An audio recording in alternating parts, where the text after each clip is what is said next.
సనాతన ధర్మంలో తెలియక కొంతమంది అంటుంటారు, ఇంతమంది దేవుళ్ళు ఏమిటి, ఇంతమంది దేవుళ్ళు ఏమిటి అంటారు.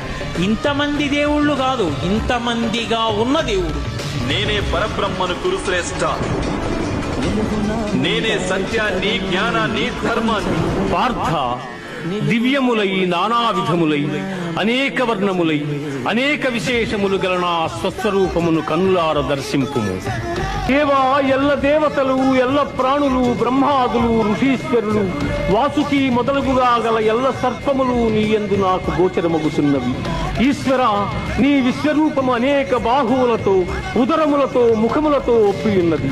అట్లయ్యూ నీ ఆకారమున ఆద్యంత మధ్యమములను గుర్తింపదాలకున్నాను. కోరణచే భయంకరమై ప్రళయాగ్ని సమానములైన నీ ముఖములను చూచుట వలన నాకు దిక్కులు తెలియకున్నవి. కాన ప్రభో, నా యందు దయయుంచి నాకు ప్రసన్నుడవు కమ్ము. కృష్ణ, ప్రసన్నుడవు కమ్ము.